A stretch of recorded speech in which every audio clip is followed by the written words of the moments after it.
Hi, guys. Good morning. There are growing fears of a trade war this morning. Canada and China are retaliating now that the president's tariffs are in effect. Imports from Canada and Mexico are now being taxed at 25%. There's a 10% tariff on Canadian energy. Tariffs on Chinese goods have gone up from 10 to 20%. And in response, China is slapping tariffs of up to 15% on a wide range of farm exports from the United States. Canadian Prime Minister Justin Trudeau is also imposing 25% tariffs against more than $150 billion of American products. Trudeau is calling the president's actions unjustified, saying it has taken a number of actions, including implementing a $1 billion plan to address the flow of fentanyl like the president had demanded.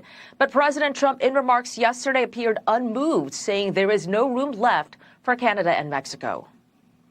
Vast amounts of fentanyl have poured into our country from Mexico, and as you know, also from China, where it goes to Mexico and goes to Canada.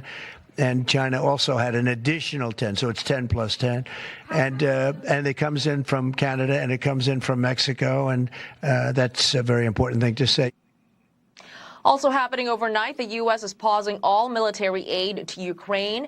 A senior Trump administration official says this is in response to Ukrainian President Volodymyr Zelensky's conduct last week, culminating in that spat with the president at the Oval Office on Friday. This U.S. official says the aid will be held back until the Ukrainians demonstrate a commitment to good faith peace negotiations, adding the president is focused on peace. This is happening as President Trump prepares to address Congress in his first speech since retaking office. The president is expected to highlight the administration's actions on the economy, the need to pass more funding for border security, and peace around the world. The address will take place at 9 p.m. Eastern Time.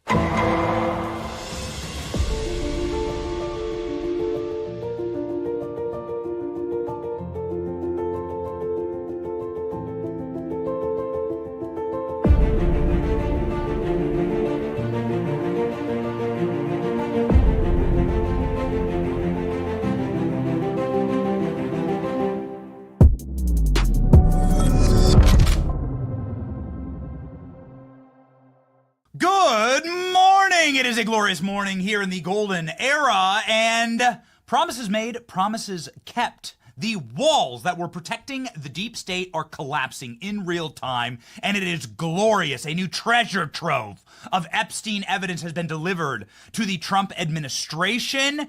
Ladies and gentlemen, let's freaking go. Today is Tuesday, March 4th, 2025. Pam Bondi says a truckload of Epstein documents have been dropped off at the DOJ from the FBI after FBI agents were summarily fired. We covered it on the show on Friday. We predicted what was about to happen, and sure as shooting, ladies and gentlemen. Speaking of shooting, we're going to cover in detail and in depth some of the more interesting assassination details about Donald Trump on this program as we head up to Washington, D.C.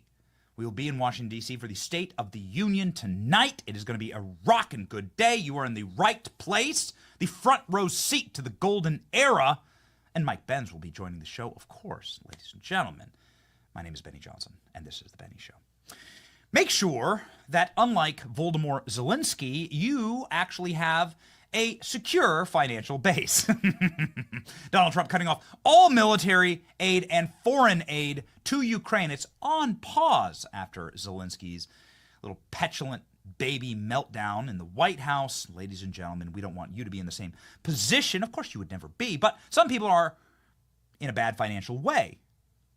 Polls show that there are record levels of credit card debt in America. It's been a tough economy, probably because we're funding too many foreign wars, obviously. But ladies and gentlemen, everything is correcting, and you should correct with it. You should call my friends at American Financing today to take control of your financial future.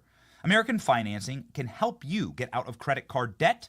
Those interest rates can be the 20s or 30s. This can be so destructive for the opportunity to just get a foothold on your financial future. Their salary-based mortgage consultants can help homeowners today save $800 a month. You can skip your next mortgage payment. There are no upfront fees, and it costs you nothing to find out how much you could save. So call American Financing today at 888-528-1219. That's 888-528-1219, americanfinancing.net/Benny.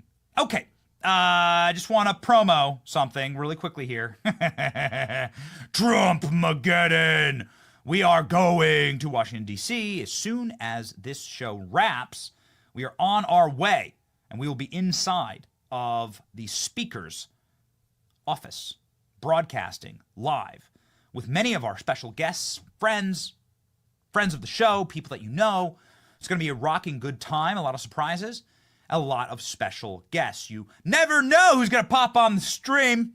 May break a little bit of news right here. Why not? Somebody with the last name Trump will be on the show.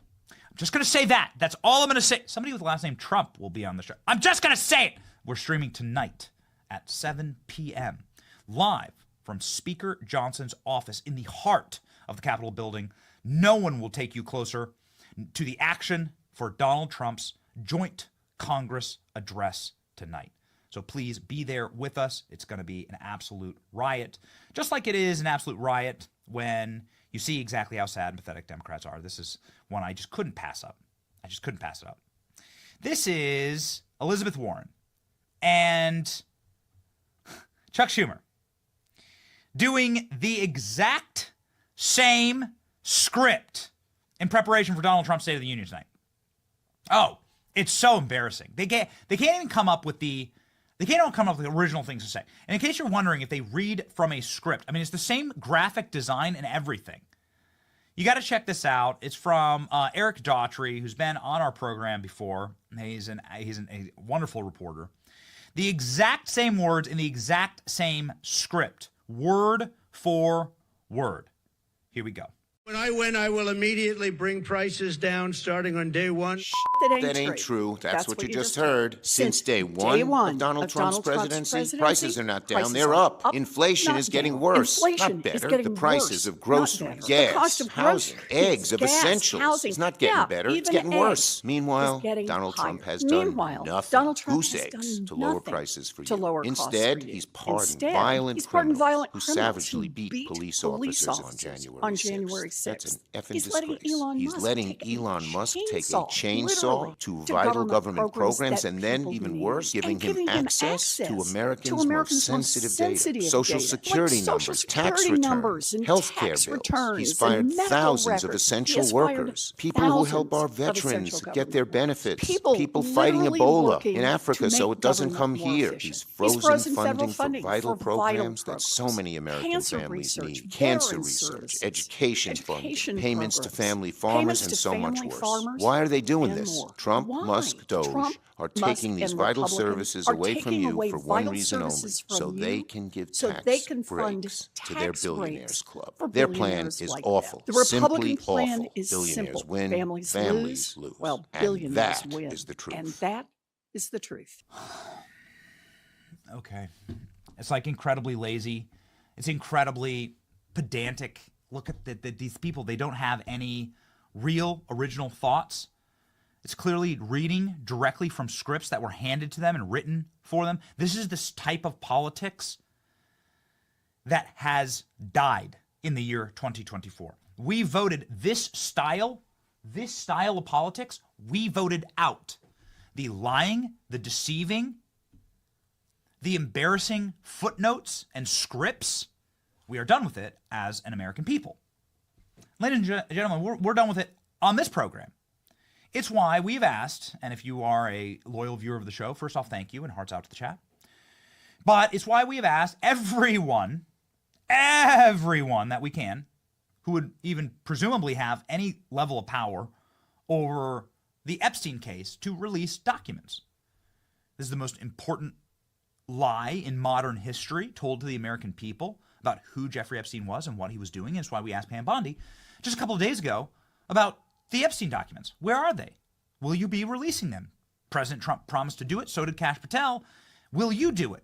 And Pam Bondi made huge international news by telling us that the documents were sitting currently on her desk, burning a hole in her desk at the DOJ, and that they would be released imminently. Ladies and gentlemen, of course, because we've done our research and because we know this case inside and out, we know exactly what should be in the Epstein documents. This is what should have been in the documents. Here's Jeffrey Epstein's safe, complete with hard drives and bags of passports, boxes of diamonds, CD-ROMs full of images. Here's even more. Right next to his safe were a bunch of CDs and more hard drives, along with a box marked evidence. By the way, the FBI testified, the FBI case agent in charge of this raid on Jeffrey Epstein's house, this is his house in Manhattan, $50 million house in Manhattan, they said they didn't put the evidence tape there. These are hard drives that Jeffrey Epstein wrapped with the evidence tape and then wrote on the top of the box, insurance policy. Oh, where's this? Oh, you sweet summer child. I thought that this was what was on Pam Bondi's desk. Waiting with anticipation for the release of all of these documents and all this information. What did we end up getting? Unfortunately, as we have said on the show, we ended up getting a photo op. Influencers at the White House were handed a binder marked declassified. The sick joke on them and all of us was that all of the documents included in that binder were already public. Many of them were redacted in spite of the fact that they were already public. Here's a look at a binder we were able to get our hands on that were handed to the influencers there at the White House. It's just pages and pages and pages of black.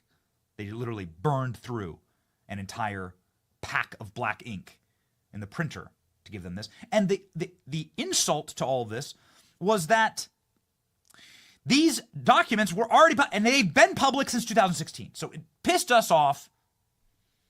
Ladies and gentlemen, also the influencers there, smiling and sort of prancing around with the binders was a bad look, assuming that there were the names of abused children inside of those binders. It's just the whole thing, right? What just went sideways. And we said, what's going on? Because, and I'll tell you my personal baked-in bias here. I live in Tampa. I know Pam Bondi very well. She lives in Tampa. She's from Florida. It's no secret. And I'm a huge fan of Pam Bondi. I moved my family to Florida because Pam Bondi is somebody who passed child pederast laws that ended in the death sentence. This is if you abuse a child here, you're going to get capital punishment. I said there had to be more to the story, and sure enough, there was. Pam Bondi writing to Kash Patel at the time. I repeatedly questioned whether this was the full set of documents, right? So Pam Bondi got this, and she was like, this can't be right. That somebody's lying to me. Somebody's insulting me. And sure enough, the FBI field office in New York was in possession of thousands of pages of documents related to the investigation. Right here. Where is all this? Where is it? Pam Bondi said to Kash Patel, you better get all that onto my desk, and I need it now. Call 877-CASH now. Well, Kash Patel followed up Pam Bondi's letter saying that the FBI is withholding evidence, specifically the FBI field office in New York, where evidence goes to die, right? As we've been told by credible sources. The FBI is entering a new era, says Kash Patel, on the same day of this Epstein documents release embarrassment. One that will be defined by integrity, accountability, unwavering justice. There will be no cover-ups, no missing documents, and no stone left unturned. Anybody in the prior bureau who undermines this will be swiftly pursued. If there are gaps, we'll find them. If their records are hidden, we will uncover them. Kash Patel said that, and he freaking meant it. Holy smokes. Jeff Dennehy is the head of the FBI field office in New York. His ass was fired last night. Top FBI official forced out after questions of President Trump. I mean, this guy was fired, I think, for a myriad of reasons. He's somebody who said that the FBI needed to dig in. This guy. When President Trump was asking for, you guessed it, records. Get a load of this. This was reporting at the time. Top FBI officials are resisting, openly resisting. Let me just read you from an email that was sent by the assistant director in charge of the New York field office yesterday. His name is James Dennehy. He sent this extraordinarily blunt email to his staff challenging the Trump administration. He said, today we find ourselves in the middle of a battle of our own, as good people are being walked out of the FBI and others are being targeted because they did their jobs in accordance with the law and FBI policy. Jeff Dennehy was in charge of delivering documents to Pam Bondi from Epstein. He insulted his new boss. He spit in her face. He lied to her, and he gave her an entire stack of black ink. It was our worst fears realized, right? And then accelerated by the release strategy, sort of photo op, right? And so this individual has now been fired. What will happen next? It's very interesting because what happened next was quite remarkable. Everybody who knew about these documents and knows about the internal functionings of the FBI knew that the Southern District of New York is a particular cesspool. It's a cesspool that hides and keeps evidence from those who are constitutionally elected to seek it and who are constitutionally have a right to actually view that evidence. This is a practice that has long gone on. This is why James Comey put his daughter, who looks like James Comey in a wig. I mean, who honestly it looks like James Comey in drag, right? This is Maureen Comey. Yes, you'll be shocked to learn that Maureen Comey was the lead prosecutor in, oh, you guessed it, the Epstein case, the Ghislaine Maxwell case, and now the Diddy case. Yeah, there are no coincidences. Maureen Comey works in this office. This office regularly operates with total impunity and independence from the Washington bureaus. The Southern District of New York, of course, is where so much of the major political cases were brought against Donald Trump. The cases were squashed against Hunter Biden. It is the weaponized arm of the FBI and the DOJ to do whatever the hell they want outside of the reins of the Constitution. It is now being brought to heel. Jeff Dennehy, head of the FBI in New York, forcibly resigned on Monday. President Trump's victory, he sent an email urging resistance and to dig in. He's allegedly accountable for concealing the Epstein files. This is a huge positive update. The field office in New York resigned after the DOJ accused him of hiding thousands of Epstein documents. So this is really important. What exactly was he hiding? Well, somebody who has impeccable sources on this subject is Tucker Carlson. Tucker Carlson, in a recent interview with Elon Musk, talking about why the deep state, using their apparatchiks inside of the New York field office, is hiding all of this evidence. What exactly do they have? A lot of videos, apparently. Those rooms on the island, and I think out in New Mexico, were wired for video. Right. And where's the video? I mean, between Diddy and Epstein, it's good. There's probably several thousand hours of footage here. Yeah. Yeah. It's kind of weird that the people on those videos are lecturing the rest of us about our moral failings, isn't it? Yeah, it's weird. What is that? Well, I mean, part of how they deflect attention from themselves is by, criticizing the morals of others. Yes. So it's sort of like a preemptive moral strike. Yes. I mean, as I said, I think those who are saying Trump is a threat to democracy are themselves actually the threat to democracy. Actually, it's Donald Trump who started his political career, literally before he even announced he was running in 2015, on stage with Sean Hannity, saying he's going after Epstein. There's a little-known clip that should be the most famous clip on earth, showing President Trump keeping his promises here. Bill Clinton. Nice guy. Got a lot of problems coming up, in my opinion, with the famous island with Jeffrey Epstein. A lot of problems. You can see Hannity had no idea even what Trump was talking about there. And the audience was like, who? And lo and behold, ladies and gentlemen, President Trump bulldozing his way through, realizing that Jeffrey Epstein was clearly a made man inside of the deep state, was behaving in such a sick and duplicitous way, in such a criminal manner, that if you were to actually learn the truth about who Jeffrey Epstein was, who he was working for, and what he was allowed to do, that the entire system would collapse. I think this is what President Trump understood. And if you listen to the old clips of the prosecutors of Jeffrey Epstein when he finally caught a case in 2008 for underage prostitution, the prosecutor saying Donald Trump was the only guy that helped us. Donald Trump was the only person in the Palm Beach glitterati that stepped forward and said, I'm going to give you everything you want on Jeffrey Epstein. He did it voluntarily. Donald Trump's been wanting the destruction of this system for a very long time. He's promised on the 2024 campaign trail that he would be bringing the system to heel. He would be releasing the Epstein documents.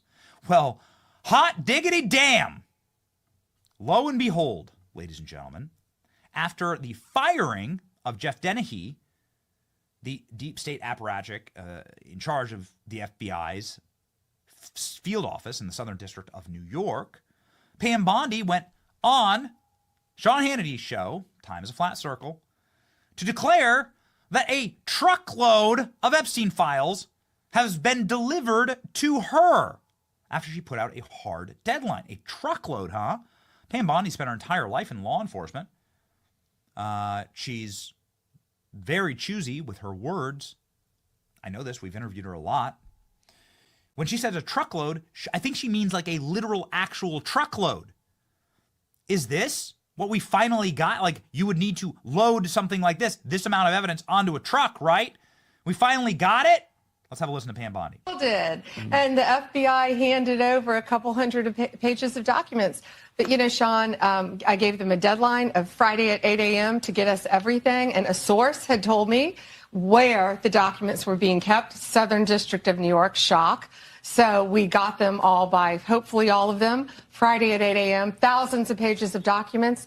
I have the FBI going through them, and Kash is also, now that we have Kash here, it's a game changer, of course, and Kash is going to, Director Patel, is going to get us a detailed report as to why the FBI withheld all of those documents. Okay, I want to be clear because I think people got frustrated because they were expecting more. You were expecting more, and you didn't find out less than 24 hours before the release. You got a whistleblower that confirmed that there were way more documents that they were supposed to turn over, and then you found out just before that. Well, sure. And you're looking at these documents going, these aren't all the Epstein files. You know, there were flight logs, there were names and victims' names. And we're going, where's the rest of the stuff? And that's what the FBI had turned over to us. And so a source said, whoa, all this evidence is sitting in the Southern District of New York. Yep. So based on that, I gave them the deadline, Friday at 8, a truckload of evidence arrived. It's now in the possession of the FBI. Kash is going to get me and himself, really, a detailed report as to why all these documents and evidence had been withheld. And, you know, we're going to go through it as fast as we can, but go through it very cautiously to protect all the victims of Epstein, because there are a lot of victims. Well, you had identified in phase one over 254. Mm-hmm. Okay. Now, is that the only thing that would be redacted? Will everything else be made public that you get in your possession? Yeah, the FBI hasn't had, obviously, they haven't looked at the thousands of pages of documents that they've just received Friday. Yeah. But Kash has a team going through them, and it's always about protecting the victim. But you know what? We believe in transparency, and America has the right to know. The Biden administration sat on these documents. No one did anything with them. And why were they sitting in the Southern District of New York? I want a full report on that. You know, sadly, these people don't believe in transparency, but I think more, unfortunately, I think a lot of them don't believe in honesty. And it's a new day, it's a new administration, and everything's going to come out to the public. The public has a right to know. Americans have a right to know. And that goes the same with the JFK files, JFK, RFK files, Martin MLK. Luther King. Yep, absolutely. Mm-hmm. What are the things that, and maybe some people don't understand the need to redact. In the case of a victim, that should be pretty obvious to people. What are the other things that maybe you would have to redact? Well, national security? No, of course, national security, some grand jury information, which is always going to be confidential. But we'll see. Let's look through them as fast as we can, get it out to the American people, because the American people have a right to know, not only on that, but on Kennedy, on Martin Luther King, on all of these cases that the Biden administration has just sat on for all these years. So yeah, it's really. It's not sad. It's infuriating that these people thought that they could sit on this information, but they can't. It's a new day, and we believe in transparency, and it's going to come out. And when we redact things, Sean, what we're going to do is not just pull pages out like they used to do. If something's redacted, you will know the line and you will know why it's redacted. Like a victim's name, identifying information of a victim. So that sounds a lot different than this. That sounds like it's going to be quite a bit different style of release. Will we actually see things? This is, of course, the most viral clip on the internet right now, Pam Bondi, saying we are going through this truckload of documents as fast as we possibly can. Everybody was amazed at the use of the terminology truckload. Ladies and gentlemen, we want arrests and perp walks. Listen, if you do something like this, then you clearly are in defiance of multiple federal statutes. You're not allowed to do that. You're not allowed to defy President Trump, Pam Bondi, Kash Patel. These are your bosses. What's going to happen to them? Just on Friday, we asked Mike Davis about this. What should happen to these people that have withheld evidence from Pam Bondi? You know what Mike's going to say. Obstruction of justice. So it's obstruction of justice. What other charges could be added to this if they are found to be withholding evidence, which obviously there are? There's photos of the evidence. What's the charges that could be lined up? Well, there's obstruction of justice. There's conspiracy. I mean, there's a whole litany of charges that you can come up with. If you are illegally disobeying the Attorney General of the United States on her investigation of this, you're going to have big problems. You're going to have big job problems. You're going to have big problems with your bar as an attorney, and you're going to have big problems with the criminal justice system. Good. Mike Davis saying, well, hopefully we disbar these jackasses. Prove it, says Tim Pool. Release a single page right now. Release one piece of new evidence, information, document, photo, picture, video, hard drive, passport, diamond, anything. Anything that's right here.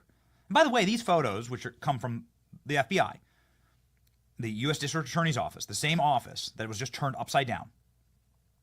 These photos are just like, this is just the tip of the iceberg, just scratching the surface. They went and raided Jeffrey Epstein's properties. They took boxes upon boxes upon boxes, literal truckloads. Maybe that's why Pam Bondi used the term truckload of files from Southern District of New York were delivered to Kash Patel. Kash Patel is investigating why the Southern District of New York withheld the document. Of course, Dennehy was fired. Kash's team is currently reviewing thousands of files. Bondi called out Biden regime for sitting on these files. Bondi says the American people are going to see everything, and Bondi admits that some information will be redacted for national security purposes and grand jury information. Okay, fine. Fine. That I can live with. In other words, Bondi and Kash have the situation under control. They were handed a live grenade. This is why no other administration has even tried with the Epstein case. And, of course, Epstein's clearly an intel asset, as we have covered multiple times on this show, probably a shared intel asset between Mossad and the CIA. And that would be very embarrassing because it would say that these intel agencies are permissive of the worst crimes that you could possibly think of. I understand everybody is anxious and angry, but Trump and his appointees have proven their intentions are legitimate. It's happening. The ball is rolling. Pam Bondi is the reason, part of the reason why I moved my family to Florida. Let's call it what it is. Listen, you harm a child in the state, you die. You get the death penalty. So these are good things for parents. This is the environment. That's the kind of protections you want if you are a parent, a father of four. So you don't pass laws like that if you want to protect Jeffrey Epstein. You just don't. So they are crashing up against, breaking up against the harshest, thickest, most fortified wall in the deep state, right? To protect their assets, to protect their intel sources, to protect their sources and methods, and to actually cover up their crimes. Because who was permissive of Jeffrey Epstein doing these things? Well, a whole litany of people. Everyone from the head of the FBI, the head of the CIA, to Wall Street banks. All of them will be culpable. The whole house of cards comes falling down. You don't have the cards. Yeah, they don't have the cards. Merrick Garland, Christopher Wray weaponized the DOJ and the FBI, and Pam Bondi and Kash Patel are cleaning it up, says Jim Jordan. So everyone is talking about this. Everyone is declaring that Pam Bondi is finally going to get something new here. And again, she's not a liar. Okay, so I'm just going to call it. I'm just going to call it for what it is. We've done our level-headed best on this program to bring you new information on this and to bring you people with actual evidence and knowledge of what's going on, including 2 FBI whistleblowers who were on our program last week, who were talking exactly about what needed to happen. And I'm so proud of this clip because we try so hard to predict the future on this show and to say what must happen. And we know that it actually causes a domino effect when we get it right. And sometimes we do get it right. Garrett O'Brady and Kyle Sefrin were on the program last week. They're 2 FBI whistleblowers. They're very, very brave men. And they went hard after Jeff Dennehy. They know this guy. They know the Southern District of New York. And they said what Kash needs to do is get on the jet, fly up there, and say, you can do this the easy way or the hard way. And hot damn, the clip went viral. And were they ever right? Here's our show, Predicting the Future. This is a clip from last Friday. Garrett, you made huge national news on the show earlier this week saying the FBI has a secret server that they may be systematically destroying evidence in a way that there would be absolutely no forensics left and we wouldn't be able to actually get the evidence ever. Do you believe that we will ever see the Epstein evidence? Is there a situation like that is currently occurring? What do your sources say? I don't know if there's a situation currently occurring along those lines.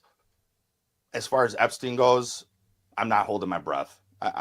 Their heads have to roll again, proverbially. People need to be removed. People need to be fired. They need to be brought up on criminal charges for interfering with the chief executive, the president.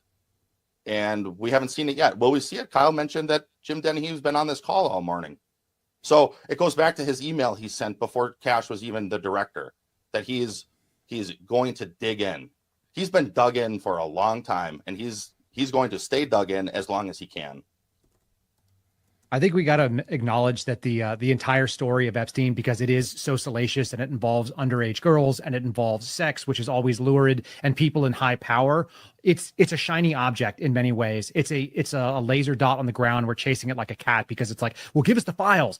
First of all, if your audience got access to the files, what are they going to do with it? Are they going to do prosecutions? I don't care about the files. I got to be totally honest with you. I don't care about the files. I don't need to see any of the evidence. What I want to see is announced indictments. They can even be done under seal. I want to know about arrests that are getting done, even if I don't know the names of the people. And I want to see people brought to justice. That's what we really want, if we're being honest about it. The files are like a distraction.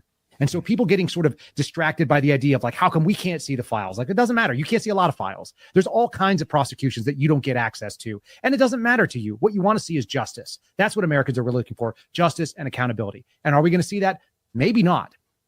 As Garrett appropriately pointed out, the most dangerous piece is all they do is slap that classification on there. And the minute that somebody goes forward with something like that, they're arrested. Because their last name isn't Clinton. They're going to go to jail for that. They're going to spend time for violating the NDA for national security. You're going to be exposing either sources and methods or whatever else is out there, and you're going to do time for it. And we will see prosecutions of that, because what we have seen is that people actually do pay for bringing this information forward. They'll have their careers destroyed. There are people that have brought forward information, and there's no mechanism by which a guy who did the job that I did, the job that Garrett did as an FBI agent, you don't have a route to go to Congress. It was weird in the first place for me to go to Congress. And for whatever it's worth, Benny, I brought information about the attorney general potentially lying in front of Congress to my congresswoman in October of like the third week of October of 2021. And by November 23rd, I was told I couldn't come back into the office. And by the second week of November, I got a phone call from somebody in an office, actually Garrett's old field office, who was a friend of mine that I'd never met in person, and nobody had any way to know that we were friends. And he had gotten a call from Washington, D.C. saying, hey, we got a problem out in Albuquerque division. We got this guy. They didn't name me. And he's refusing to get the COVID shot. And he's also a whistleblower. What should we do with him? So they knew that I had blown the whistle on this thing within 2 weeks. And all I did was print off an email and take it to a member of Congress. And it was public to the people in the FBI in the legal division who were looking to punish me right away.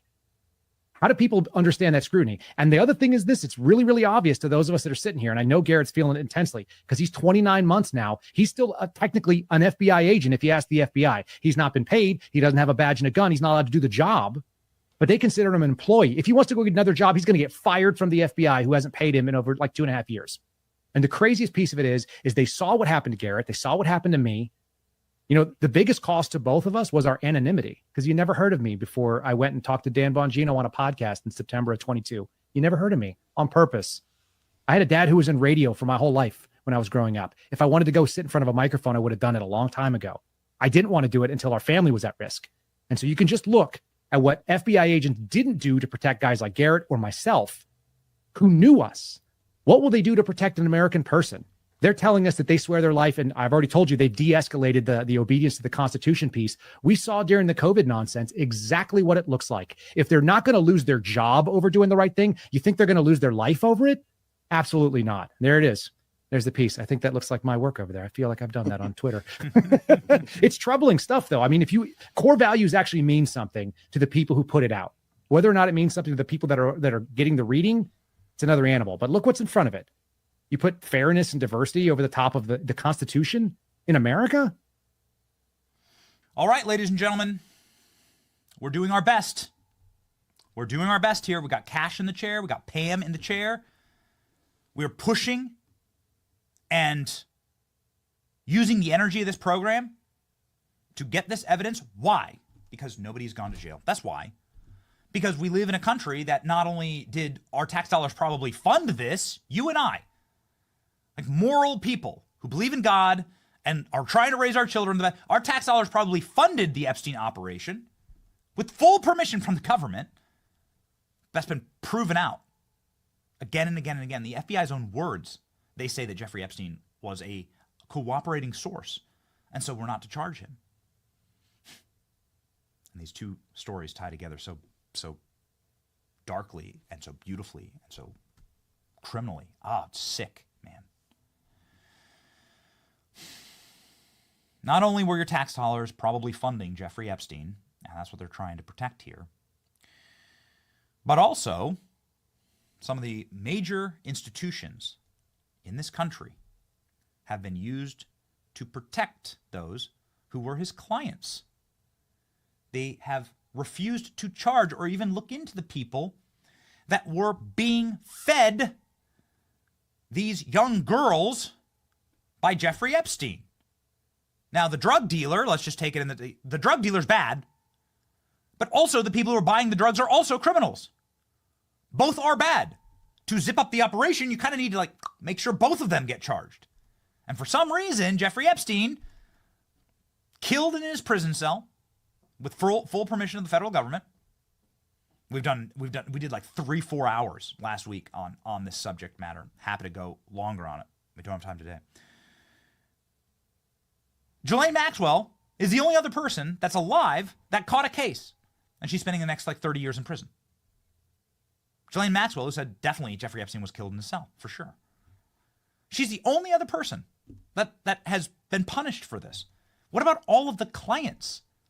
What's happening? What if the federal government is protecting them, then what they're saying is they're permissive of the pederast operation that Jeffrey Epstein was running. It's like you could get away with it. And I don't want to live in that country. I don't want to live in a country where my tax dollars fund it, or where the people who do these acts get to run around and run for president again, like Bill Clinton did. A couple of years after he was flying 26 times on the Lolita Express, Bill Clinton went and just ran for president again through Hillary. And tens of millions of Democrats voted to put that guy back in the White House. Thank God for Donald Trump. So it is a moment. It's a moment of a fight between light and dark. And that fight continues. Will we ever see all of the evidence? We deserve to see it.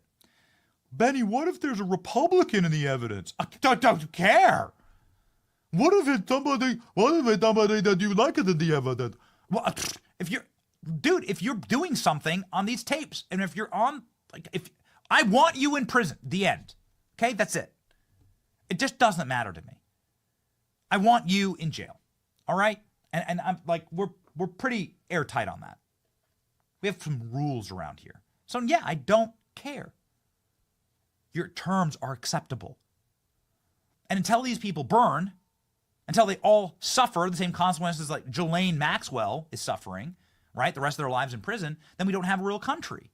We have a fake country with fake rules that only apply when it's convenient. So, very important. Speaking of hiding and lying, covering up evidence. Remember the guy named Ryan Ralph who was able to get a firearm, AK-47, sit right 200 yards away from Donald Trump? By the way, like longest sniper round ever was like 3,000 yards. So this guy was well within the capacity to kill Trump. Right after Trump had a bullet blast through his ear, a successful headshot, because the ear's part of the head, so it hit him in the head, right? So right after that, Ryan Ralph, a man who with deep ties to Ukraine, who was constantly in Ukraine, even though he was impoverished and poor, doesn't have any money, had $0 in his bank account, even though he was a career criminal, 72 criminal counts, including a weapons of mass destruction count for having a fully automatic weapon. This guy who shouldn't have been allowed to like travel at all, certainly not buy a gun, was able to purchase a firearm. Nobody knows where he got the AK-47. That'd be nice to know.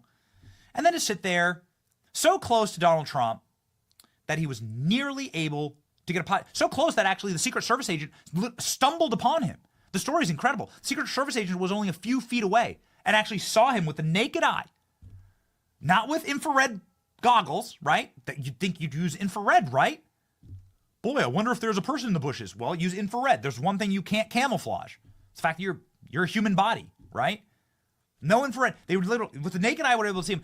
The Secret Service agent brandished their firearm, fired 5 shots, missed him. He was able to flee the scene. They caught him like a couple counties down the road. That's how incompetent these people are. But is the incompetence on purpose? Kind of like with the Epstein thing. There's this kind of also with the Epstein thing. The FBI announced that this Ukrainian activist who somehow has enough money to purchase firearms, camp out to kill Donald Trump, who regularly wrote about killing Donald Trump in his manifestos, who traveled to Ukraine, who recruited from terrorist hotbeds, ISIS, Afghanistan, Iran, to come fight in Ukraine to get no-look passports. So this guy clearly had connections with the CIA and the State Department to inflow fighters into Ukraine.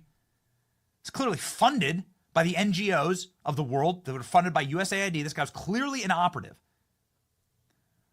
This man was known by the FBI. The FBI admitted it. Here we go. By way of his background, in 2002, as the United States Attorney mentioned, the subject was charged and convicted in North Carolina for possession of a weapon of mass destruction. Law enforcement checks also revealed that from 1997 to 2010, the subject had numerous felony charges for stolen goods. I can also share with you that he was the subject of a previously closed 2019 tip to the FBI where it was alleged he was a felon in possession of a firearm. Well, he was a felon in possession of the firearm. The FBI closed the case. What is with these specific criminals getting passes by the feds? Don't make no sense. If you were to do this, you'd be serving the rest of your life in prison. Yet the Ukraine activist, who has deep, dark ties to USAID, to federal law enforcement, Homeland Security was supposed to investigate this guy, and they let him walk scot-free. This guy was able to just skate. What the hell's going on here? Now Ryan Ralph offered $150,000. Now he's dead broke. So how does Ryan Ralph have $150,000 for anybody who could finish the job on Trump? The Ukraine connection is so incredibly weird. This post went viral, and look at this: 25,000 likes, 67,000 likes, 25,000 reposts. The man who tried to kill Trump before the election was deeply connected to Ukraine's military. They completely buried this, and he offered $150,000 for anybody who could finish the job and kill Trump. What the hell's going on here? The only reason we're talking about this is that this week President Trump snapped at Zelensky, and there's a specific reason why he snapped at Zelensky. He snapped at Zelensky when Zelensky threatened him. In the Oval Office, if you listen carefully, the diplomatic conversation descended into Zelensky saying, "You're going to be threatened. You're going to feel it. You're going to feel pressure, President Trump." And Trump snaps on him. I think because Trump's already felt the pressure from people connected to Ukraine, as of course have we, because we've been given documents from senators saying that we're on hit lists and enemies lists of Ukraine. course, these lists are funded by my own tax dollars, just like the Jeffrey Epstein prosecutions and operations. Amazing. How much more insulting can they get to us, the American taxpayers? President Trump snapping at the White House in this moment. Here we go. What kind of diplomacy, JD, you are speaking about? What do you mean? I'm talking about the kind of diplomacy that's going to end the destruction of your country. Yes, but if you Mr. President, with respect, I think it's disrespectful for you to come into the Oval Office and try to litigate this in front of the American media. Right now, you guys are going around and forcing conscripts to the front lines because you have manpower problems. You should be thanking the president for trying to bring an end to this conflict. Have you ever been to Ukraine that you say what problems we have? I have been to. Count once. I've actually watched and seen the stories, and I know what happens is you bring them on a propaganda tour, Mr. President. Do you disagree that you've had problems bringing people into your military? And do you think that it's respectful to come to the Oval Office of the United States of America and attack the administration that is trying to prevent the destruction of your country? A lot of questions. Let's start from the beginning. Sure. First of all, during the war, everybody has problems, even you, but you have nice ocean and don't feel now, but you will feel it in the future. God bless. You don't know that. God bless. God bless. You will not have a war. Don't tell us what we're going to feel. We're trying to solve a problem. Don't tell us what we're going to feel. I'm not telling you. Because you're in no position to dictate that. That's exactly what you're doing. You're in no position to dictate what we're going to feel. We're going to feel very good. You will feel influence. We're going to feel very good and very strong. You will feel influence. You're right now not in a very good position. You've allowed yourself to be in a very bad position, and he happens to be right about it. From the very beginning of the war. You're not in a good position. You don't have the cards right now. With us, you start having cards. Right now, you don't. You're playing cards. You're playing cards. You're gambling with the lives of millions of people. You're gambling with World War III. You're gambling with World War III.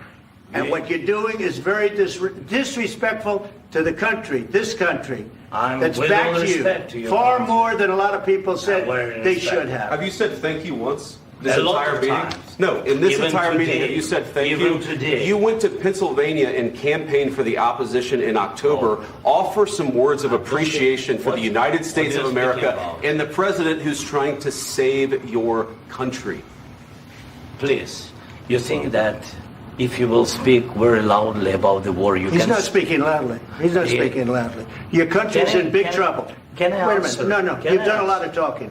Your country is in big trouble. I know. You're not winning. You're not winning this. You have a damn good chance of coming out okay because of us. Mr. President, we are staying in our country, staying strong from the very beginning of the war. We've been alone, and we are thankful. I said thanks you haven't in been this alone. cabinet. You haven't been alone. In this cabinet. We gave you, through this stupid president, $350 billion. We gave you military equipment, and your men are brave, but they had to use our military. If you didn't have our military equipment, this war would have been over in 2 weeks. In 3 days, I heard it from Putin. In 3 days, this is something maybe new. Less. In 2 weeks, of course, yes. It's going to be a very hard thing to do business like this. Again, just say thank you. I said a lot of times to American people. Accept that there are disagreements, and let's go litigate those disagreements rather than trying to fight it out in the American media when you're wrong. We know that you're wrong. But you see, I think it's good for the American people to see what's going on. I understand, sir. I think it's very important. That's why I kept this going so long. You have to be thankful. You don't have the cards. You're buried there. Your people are dying. You're running low on soldiers. Listen, you're running low on soldiers. It would be a damn good thing. And then you tell us, I don't want a ceasefire. I don't want a ceasefire. I want to go, and I want this. Look. If you could get a ceasefire right now, I tell you, you take it so the bullets stop flying and your men stop getting killed. Of course, we want to stop the war. But you're saying you don't want a ceasefire. But I said to you, I want a ceasefire. With guarantees. Because you'll get a ceasefire faster than an agreement. Ask our people about ceasefire, what they think. That wasn't with me. For you that wasn't with me. That was with a guy named Biden, who was not a smart person. That was with Obama. It was your president. Excuse me. That was with Obama, who gave you sheets, and I gave you javelins. Yes. I gave you the javelins to take out all those tanks. Obama gave you sheets.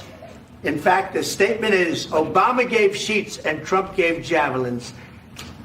You got to be more thankful, because let me tell you, you don't have the cards. With us, you have the cards. But without us, you don't have any cards. One more question to Mr. Vice President. I'm sorry. It's going to be a tough deal to make, because the attitudes have to change. So what does Trump know? What connection does Ukraine have to this would-be assassin? We know that Ukraine is engaged in political assassinations all around the world. Tucker Carlson saying that Ukraine has tried to assassinate heads of state in Europe and have successful political assassinations all over the globe. And that's true. They also have successful terrorist operations like the Nord Stream pipeline. What exactly is going on here? Well, it's very, very dirty, ladies and gentlemen, and it's something that we're going to get into with our guest, Mike Benz. Now, Mike is an expert on this and an expert on what's really happening in Ukraine. But before we get to that dirty job, ladies and gentlemen, got to talk to you about one other dirty job. Cleaning out your gutters. I live in an area with a lot of hurricanes, a lot of rain, a lot of windstorms, a lot of muck, right? Getting into my gutters. Got to pick stuff out of them all the time. I don't like that. I'm a low maintenance kind of homeowner. I spend all my time in the studio. And then I want to spend the rest of my time with my kids, right? Not dinking around. And this, ladies and gentlemen, is why I, like that I don't ever have to clean out my gutters again. Because I use Leaf Filter. Leaf Filter is an investment in my home. It's engineered to make sure that I never get a clogged gutter ever again. It protects my home from flooding, roof damage, rotting siding, and foundational issues. Every single installation comes with a lifetime no clogs guarantee. Leaf Filter is award-winning patented technology to keep out everything but water. Leaf Filter is trusted by me and by millions of Americans. Over 1 million homeowners have trusted Leaf Filter. If you call today, a Leaf Filter Pro will come out and realign and seal off your gutters and install Leaf Filter. Call today, protect your home, and never clean out your gutters ever again. Leaf Filter is America's #1 gutter protection system. Schedule a free inspection and take advantage of the Spring Spectacular Sale with 30% off your entire purchase from leaffilter.com/Benny. That's a free estimate, free inspection, and 30% off leaffilter.com/Benny. See a representative for warranty and details. All right, baby, here we go. Mike Benz joining us to unpack all of this mess. Let's go.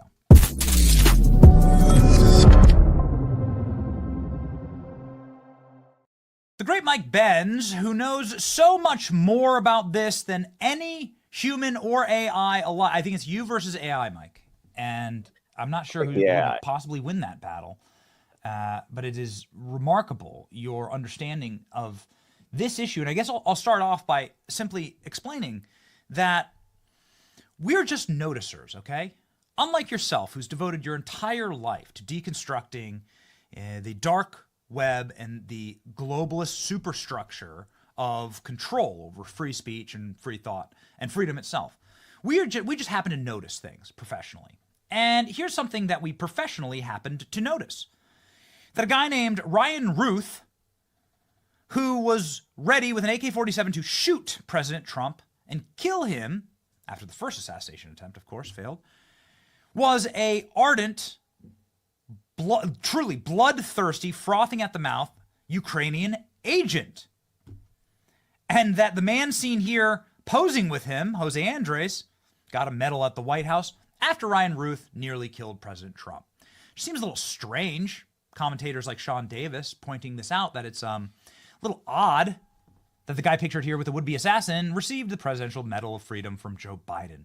Don't know if they're connected, but it sure as hell seems like Ukraine hates Donald Trump. Maybe proven true in front of the entire world a few days ago. Mike, the floor is yours. Well, we've spent a fair amount of time on this Ryan Routh situation. We did, I think, one of the Benny's Brew shows on this, and I've done hours and hours of research streams, making public the incredible, just tangled web of intrigue around the would-be Trump assassin and the ties to both Ukraine, to the Pentagon, strange affairs with DHS, with the FBI, with the CIA, paramilitary terrorist recruiting, folks. If folks remember, it was actually the story around Ryan Routh recruiting terrorists from Syria and Pakistan and Iran, and trying to bring them to Ukraine to get them fast pass, no look visas, working directly with the U.S. Embassy in Kiev in order to get killers and terrorists and warriors to kill the Russians in the eastern half of the country. This is obviously at the dead center of what's happening this week in terms of Trump's negotiation with Zelensky about striking a peace deal with Russia. Of course, Ryan Routh also was wanted at the DHS. He was intercepted by Customs and Border Patrol, who recommended to DHS that Ryan Routh be investigated in June 2023. DHS declined to investigate Ryan Routh. Ryan Routh was also had a business card on him for a 501c3 nonprofit operating in Ukraine, which itself was covered by Voice of America and Radio Free Liberty, two CIA proprietaries, now technically independent, but as independent as USAID itself is. But this story around Ukraine is really the central pivot point of all world geopolitics right now. If Ukraine can be folded into NATO, and Ukraine can become an EU country, and Ukraine's natural resources, its gas supplies, its rare earth minerals, which tally at something between 12 and 14 trillion dollars worth, can be turned over effectively to the NATO alliance. That would completely reorient world politics. It would create the inroads to seizing all of Eurasia from Russia, which has been the grand plan of the British Empire since the 1800s and the grand plan of the U.S. Empire, arguably since the Cold War, but certainly since the 1990s. And the problem is we lost. We lost to Russia in the military conflict. Russia has successfully seized large portions of eastern Ukraine and has consolidated its military occupation. Well, actually, it was a free referendum, but NATO calls it a military occupation of Crimea. But we've got a bag of dirty tricks to try to take that back from Russia. And the question is do you go all in militarily, as the blob has wanted to do, or do you do the Trump strategy of striking a peace deal, stopping the bleeding? What I find fascinating about this, among other things, is the blob's actual tacit support for aspects of the Trump peace plan. There has been a dissident wing of the transatlantic foreign policy establishment who has been wanting a peace deal struck arguably for about a year and a half now, and they've been growing in numbers because as Ukraine has lost more and more territory, it's made it harder to launch an eventual reconquest of eastern Ukraine and Crimea. And so I actually think Trump is not at complete odds with portions of his own State Department and DOD and IC in the quest to strike a peace deal. The question is on what terms. They don't want to give up territory. Unfortunately, that's likely necessary. They don't want to hold new elections in Ukraine because Zelensky would lose. Unfortunately, that's likely to happen. But if Trump can strike a peace deal, I think the blob will be happy to simply go to the EU, go to NATO, and try to allow the military funds to keep flowing so that we can eventually wrest back control maybe in 5 or 10 years. So the behavior of Zelensky is something that I really want to dissect here, Mike, inside of the Oval Office. No one's ever seen anything like it. It was so unbelievably petulant. It was so childish and grotesque. And it underlies a behavior of those who are in charge of Ukraine, which is we can do anything that we want, actually. And what we've seen out of Ukraine, like their intel agency head Bundanov, we've played this clip before again and again and again, saying that he's thrilled about the political assassinations that Ukraine has staged across the world. Tucker Carlson writing here and the fallout of these events, saying that Lindsey Graham's reaction is striking because Lindsey Graham is scapegoating. Lindsey Graham knows what's coming. In the past 3 years, his tacit support of Western patrons. Ukrainian government has committed a remarkable number of serious crimes. Ukrainians sold huge quantities of American weapons to the international black market, 20 cents on the dollar. Their weapons are now in the hands of terrorist groups on our borders, like the Mexican cartels. God only knows what Ukrainians have done with the pathogens in the biolabs. Even U.S. intel agencies aren't sure. Ukrainians have also murdered a number of people in various countries in political assassinations and tried to murder others, including American journalists and European heads of state. What? This is all true. It's going to come out. And it's better to start blaming it on Zelensky now. I just want to addendum this with something that we received from Senator Jim Banks, a letter saying that we're on a Ukrainian enemies list and that we better watch our asses on this program because Ukraine sees us as a roadblock to them getting unlimited access to the U.S. Treasury. So, again, it does seem like there is a very, very dark underbelly to these operations, and political assassinations have been like the norm. I don't know which heads of European state Ukraine has targeted. Maybe you do. Do you believe that there was any? So, do you believe that there was any direct or indirect association with Ryan Routh and Ukraine and the Trump assassination attempt? Well, that's certainly something for this Justice Department to pursue aggressively. As it stands, the trial for Ryan Routh has been indefinitely postponed upon the joint request of the Biden Justice Department and the defense counsel for Ryan Routh. Ryan Routh accumulated something like 15 terabytes of a digital imprint, despite effectively being homeless, we're told, with no assets in his name. The overwhelming volume of evidence and the complexity of the evidence, in the words of the Biden Justice Department, is what caused them to postpone the trial. Of course, this harkens to the Jeffrey Epstein drama playing out right now. The Pam Bondi Justice Department is inheriting that case and should be able to get to the bottom of that. I'm very curious about the nonprofit web that Ryan Routh was involved in. But the fact is Ukraine is something of in the business of assassinations. If folks remember, about a year ago, Ukraine assassinated its own lead negotiator in the back channel negotiation peace talks with Russia. This was a guy who was hailed as a hero in Ukraine, who had served as a spy for Ukraine in the past, was a prominent banker, and he basically suggested that these negotiations should pivot towards peace. He was kidnapped, thrown in the back of a van by Ukrainian intelligence, shot in the head, and then dropped off a bridge. This has been openly reported by the New York Times and others, even Voice of American Radio, Radio Free, Radio Liberty.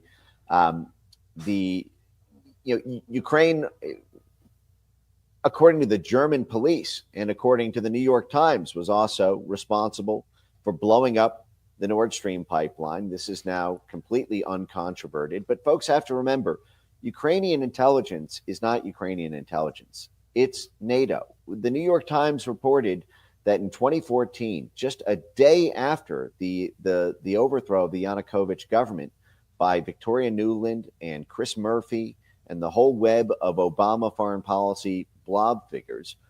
And I think there's some great clips actually from Chris Murphy we can play right after this that testify, openly brag about pulling off this coup. But the New York Times published something like 7,000 word article about how the very day after that coup, the CIA took full control over Ukrainian intelligence. Basically, the Yatsenyuk government just called the CIA station chief, walked over to the office and said, "Hey, can you build our entire intelligence state for us?"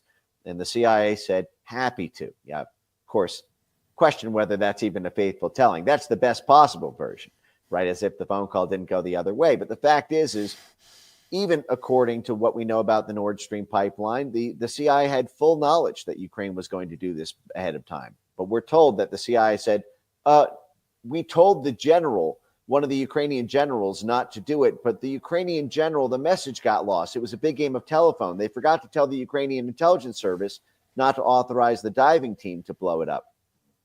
Of course, that was made possible. It happened over waters around Norway. The Norway-Poland LNG pipeline just became operational the day after the Nord Stream pipeline blew up. Of course, Norway is in the news now because the Norway marine fuel tanker refused to supply the U.S. Navy with fuel just the day after the Zelensky affair blew up. Norway has made over $150 billion worth of windfall profits, of course, from the Russia war, because the Norwegian oil and gas has been replacing the Russian ones. Of course, there are joint partnerships between NATO and U.S. oil and gas companies with joint rights to the oil and gas supplies from Norway. And so, it's one big club, and not only are you not in it, but you're getting hit over the head with it.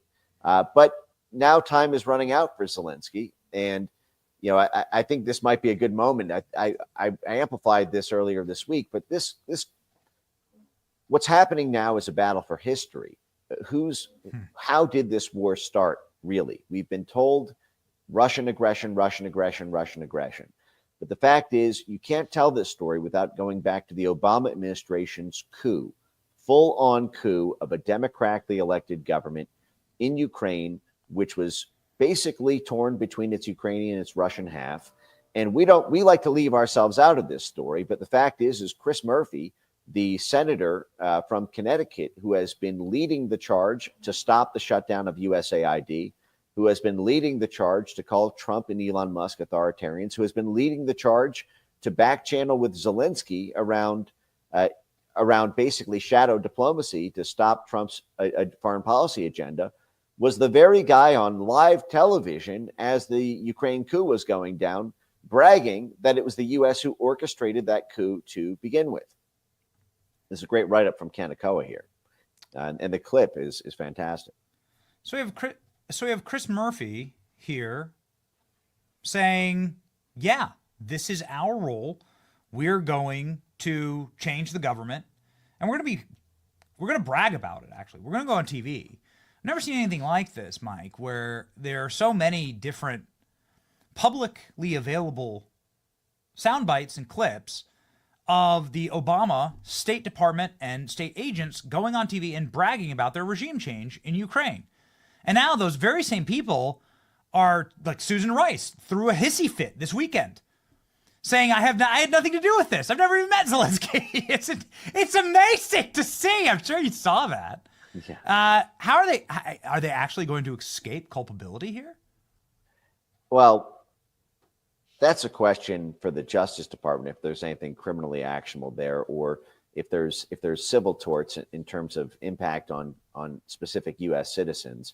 I think, for example, going forward, when USAID or its successor or the State Department who inherits its portfolio funds NGOs in foreign countries that target U.S. citizens, for example, you mentioned Texty and these Ukrainian hit lists, and these, that target U.S. journalists, or that do back channel talks with the social media companies to get journalists censored or targeted, that there should be a civil right of action for U.S. citizens to go after the NGOs who do that targeting in a U.S. court, and to go after the State Department and the grant coordinators for failing to do oversight of the NGOs that they're funding.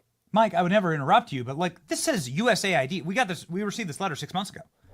This says that this was put together by USAID. It lists from Jim Banks. It lists the agencies. But one of the agencies was USAID that was assisting in the creation and funding of the enemies list that, of course, includes myself, but also you and Tucker Carlson, Charlie Kirk, and a bunch of other, Jesse Waters, anybody who was speaking out against Ukraine. So our tax dollars are being taken from us to fund us being put on a hit list for a country that is known to assassinate its political enemies. It's the greatest possible disrespect. It's I can't think of a worse use of my tax dollars, actually. Right. Why not just fund the gun to shoot, to be used to shoot yourself? Right. Cut out That's what it is. Why do we need USAID? Just go to your local mafia boss and pay him to shoot you in the head. It's what it is. Yeah. The digital equivalent of this. But Nate, the larger story here is something that goes back many decades. Arguably, it goes back to before World War I. But certainly the most salient example, I think, in our parents' lifetimes was the case in the Vietnam War, when there was a split in the Democrat Party between its internationalist side and its sort of populist side. And the populist side was anti-war, did not want congressional allocations, their own taxpayer funding, going to fund the Vietnam War. And the CIA, the FBI, the counterintelligence folks, the NSA, the DOD, all basically descended on left-wing populist media and left-wing populist cultural figures to try to neutralize them, to keep the war money flowing into Vietnam. And there's a direct parallel, obviously, 50 years later with what's playing out in the Republican Party vis-a-vis its internationalist wing, the John Thune historical types, the John Cornyn types, the Susan Collins, the Lisa Murkowski, and pretty much until this week, the Lindsey Graham types, who have been supportive of intelligence targeting of domestic folks. These are all folks who wanted the reauthorization of FISA, which would be used, of course, against the Trump administration and really any significant Trump figure from Rudy Giuliani and Paul Manafort on down, in order to quash any forces within Congress or within the populist base that might call to limit Ukraine war funding. But this is all very self-serving. It's a self-licking ice cream cone, as Elon would say. Chris Murphy, in that very clip where he brags about how the U.S. was orchestrated, it took credit that the Yanukovych government would not have been overthrown. Even if you just scroll up there, you'll see the lead into this, where he says it was our role, including sanctions and threat of sanctions, that forced the democratically elected government of Ukraine being ousted in a violent USAID-funded rent-a-riot regime. And if you scroll down, you'll see what he goes on to say is there's a U.S. interest here. We're in the middle of negotiating a new trade agreement with Europe. To my state, it's enormously important. We do 40% of our trade in Connecticut with Europe. So he's talking about his own constituents and donors wanting to fold Ukraine into the EU so that it could do business and enrich his own Connecticut citizens. Well, you're also taxing the people in Kentucky and Florida and Ohio. I understand, you happen to sit on the Atlantic Ocean and happen to have that trade interest there, but this is basically why you see this bifurcated shadow diplomacy, dual track diplomacy, where you have folks who will defy the federal government's negotiating posture because they have their own self-licking ice cream cone to financially benefit from. So you have to look at the United States in the aggregate, and what you have is you have senators and congressmen who are funded by the war industry or by folks in the energy industry, and who reap the windfall of pumping up Ukraine as a NATO state, or pumping up Ukraine's endogenous gas supply. We saw this at Burisma and USAID funding to Burisma, and the control over the prosecutor, Viktor Shokin, and the ousting of him. We have another clip that might be useful to play if you want to just hear John Kerry talk about just how much was mobilized in the Obama administration to control the prosecutors in Ukraine. The president, the vice president, the head of the State Department, the U.S. ambassador, basically creating a whole surround sound to every diplomatic organ in order to control the internal criminal justice system of a country 10,000 miles away from Washington. But this is what's at stake here in Ukraine. You have trillions of dollars worth of resources. It requires hundreds of billions, maybe low trillions, to actually win the war there. It was a war that we provoked by coupping a democratically elected government out of office. If you remember, the whole Crimea referendum only happened because those Crimean populations did not respect the new coup government. Why did the Donbass break away and declare itself its own sovereign state before Russia rushed in to defend it from 15,000 people there who had been murdered by NATO forces between 2014 and 2022? It was because they didn't respect the new coup government. I put up a tweet about this a year ago where I said, this whole thing could come to an end if Tony Blinken just stood in front of the State Department podium and said, hey, we're really sorry about that 2014 coup. That was a big fat mistake. Let's reset the risk board back to a place where there's Democrat control over the government. People in the eastern part of the state get to actually vote for who they want as president. Sorry about that. We're not going to coup the next government. If they just apologize for the 2014 coup and set the board back, this would not have happened. But of course, to even acknowledge that totally undermines the entire international community war footing, a justification for one penny going to Ukraine in the first place. So they're very much dug in unless leverage is applied. And we're now seeing that leverage applied by the Trump White House, who has now, I believe, reduced the total aid spend to the shape of a donut. So, touched on a lot there, but I want to zero in on a portion of the Tucker tweet. Again, this tweet's done 13 million views, went as viral as any piece of media on all of this. Tucker source is impeccable. Tucker Carlson saying that the biolabs in Ukraine, the pathogens have all gone missing. Boy, that sucks. Considering the fact that we were supplying the pathogens and we were using Ukraine right at the foothills of Russia to test and to populate and to either replicate or to make even more dangerous some of the worst pathogens on Earth. Hunter Biden directly involved in the funding of these laboratories. You can see in his laptop a voluminous number of emails about Ukrainian biolabs. And now we're looking here at this clip of John Kerry saying, yeah, you know what? We've been meddling in this for so long. It wasn't just the Bidens, it was all of us. Like, effectively admitting, like, stop picking on Hunter Biden. We all got filthy rich funding biolabs in Ukraine. Here's John Kerry admitting it. Because as Secretary of State, I was deeply involved in this. All of us in the administration were trying to get rid of that prosecutor. From Obama to the Secretary of State to the Vice President, all of us were working on that. The ambassador, and we knew if Ukraine was going to survive and win the revolution in the end, the Maidan, they had to get rid of that prosecutor, and they did. No, and they did. So, okay, can you connect all these things together? Why are there so many Ukrainian biolab emails in Hunter Biden's laptop? Why is John Kerry sitting there saying all of us needed to get these biolabs funded, needed to get prosecutors out of the way, needed to liquidate banks that were standing against us? What's the game here? Connect that back to Tucker saying the biolabs now, nobody knows what the passages are. Well, the game is political vassalage. You notice that he says at the end that it was necessary to remove the prosecutor in order to successfully complete the coup.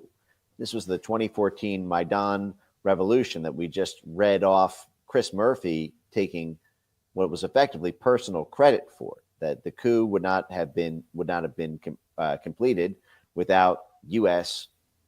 funds and U.S. pressure and U.S. sanctions making that happen. And then you have, that's at the street muscle side and the bankrupting of the regime so that it could not fund a military or police to stand up to the violent insurrectionists. Basically everything we accused the January 6th folks of doing was actually done by Ukraine, was actually done by Victoria Nuland and Jeff Pyatt, the U.S. ambassador there. Of course, Victoria Nuland was literally handing out cookies and water bottles to the rioters as they, were throwing Molotov cocktails into police cars and, effectively setting the surroundings to the Parliament building on fire. But the reason he's talking about the prosecutors and how they need to control the prosecutors to complete the coup is because this is how we control political figures who get a little bit too sovereign about their perceptions of being a sovereign, independent democracy or a sovereign nation. If you can't get rid of somebody, if it's going to be too public, if you assassinate them, if they are dug in after sanctions and diplomatic pressure, the best way to get rid of someone is judicial assassination. You throw them in jail and no one hears from them again. And 90% of media in Ukraine has been funded by USAID. 90% of Ukrainian media outlets are funded by USAID. You think they're going to print a sympathetic news story for a Ukrainian politician who happens to want to step back the risk board to 2014? ain't going to happen. But this is also part of the leverage that they have on folks like Zelensky. If Zelensky decides that he wants to get too far afield from what the State Department or NATO has been wanting him to do, he could go to jail on corruption charges. This was, the OCCRP, which gets half its funding from USAID and the State Department, published about the corruption of Zelensky in the Panama Papers. You saw the swarm of 70 U.S. government-funded NGOs who all undersigned the Ukraine Crisis Media Center Red Lines memo, threatening Zelensky with political instability if he defied any one of the 25 red lines that were set to him by the U.S. State Department. The Ukraine Crisis Media Center is jointly funded by the State Department, USAID, and NATO. So they basically sent their emissary of 70 NGOs to threaten political instability. They mentioned that multiple times, which is the watchword for riots. Now, if you scroll up and you actually look at the list, you'll see these include the very thing that set off the breakaway state of Ukraine in 2014, which was the banning of the Russian language. Half of the Ukrainian population in 2014 spoke Russian. It was a mixed state. The western half spoke Ukrainian, the eastern half spoke Russian. They all voted in a national election. Yanukovych won a close election there. He signed tens of billions of dollars worth of energy deals with NATO in the West, but it wasn't good enough because he didn't sign a trade agreement that would have turned over the entire country to the IMF and privatized all of the state-held assets and turned them over to London and Wall Street. And so they couped him out of office, and then post-coup, they put a ban on the Russian language and its use in schools, its use on Ukrainian TV, on Ukrainian radio, in Ukrainian media. That's in the Red Lines memo, the very thing that caused the Donbass to break away and Crimea to vote with Russia in the first place. What do you expect to happen? Crimea is overwhelmingly Russian ethnic. You ban their ability to even open their mouths and articulate a syllable. Who do you think they're going to vote for if they have a choice to side with Russia in that case? All their cultural mythologies dissolve. All their abilities to talk to one another or buy and sell goods or get their voices heard. It basically left them no choice. That was in 2014. Zelensky inherits that mess from Yatsenyuk to Poroshenko to Zelensky, and just 1 month into its term. But I think this gets back to what just played out in the Oval Office, which was Zelensky has been used to dealing with a U.S. delegation who has always been on his side, financing his every wish, supporting his own local oligarchs and backers in Ukraine. And even Trump 1.0 played ball. I think, just like the rest of us, have been quite surprised by Trump's new and improved galaxy brain in term 2.0. Basically going right after the heart of all the things that he only talked about or tweeted about in term 1.0, but now he is decimating them, from USAID to the mutinous generals at DOD to the CIA to the FBI.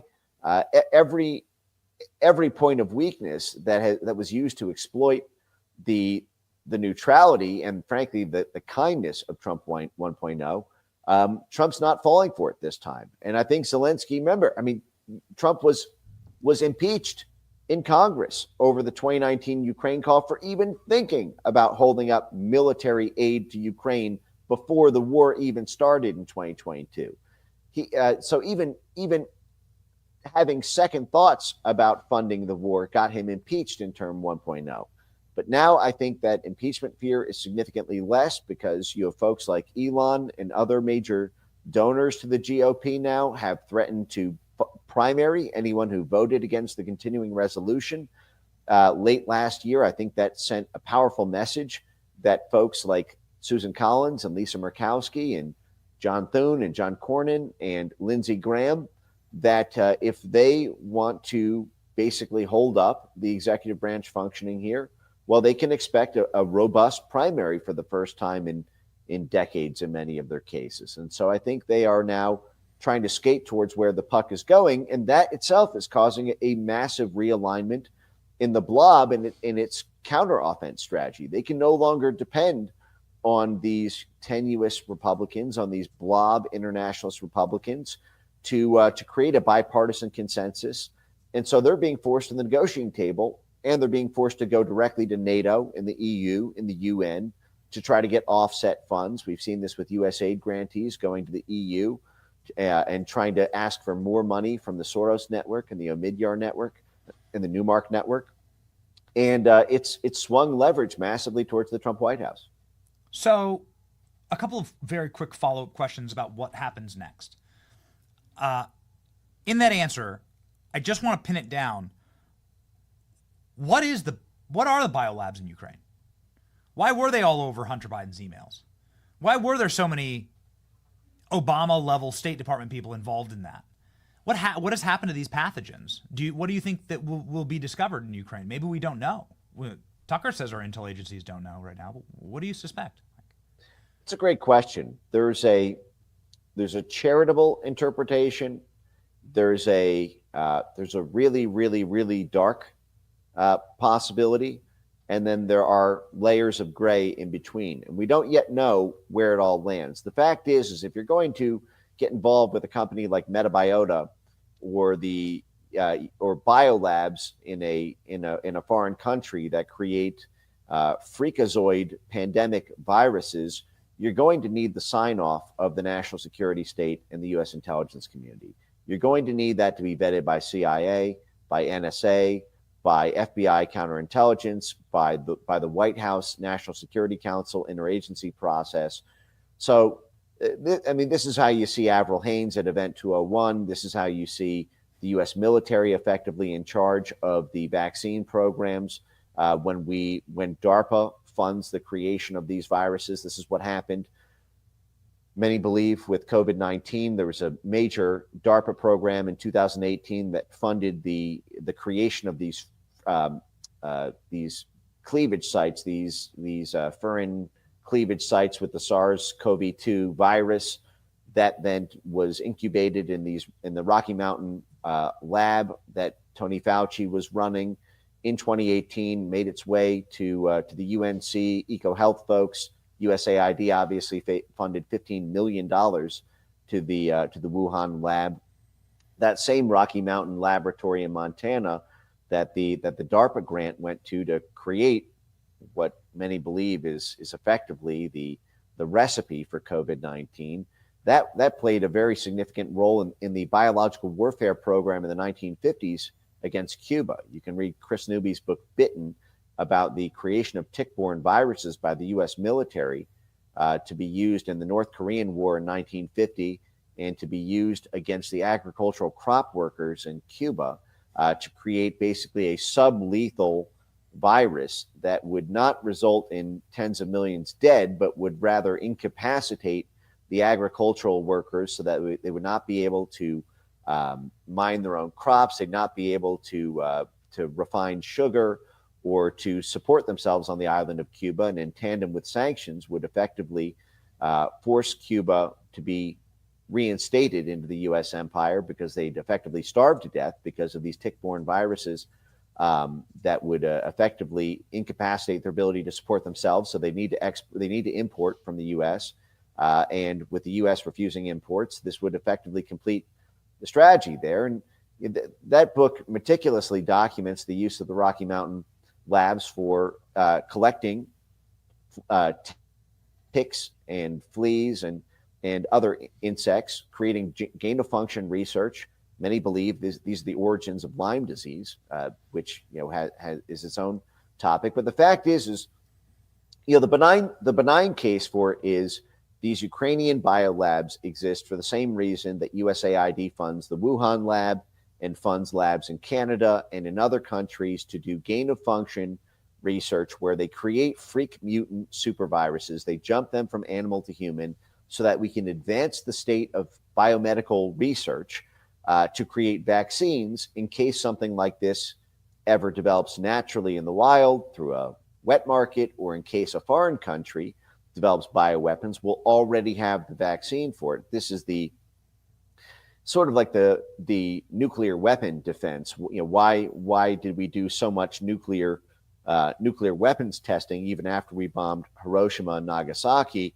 That we needed bigger and bigger, hydrogen bombs and atom bombs and neutron bombs, because Russia was developing nuclear bombs, and so we needed even bigger nuclear bombs than they needed. Of course, that set off the nuclear arms race and effectively defined several decades of U.S. history.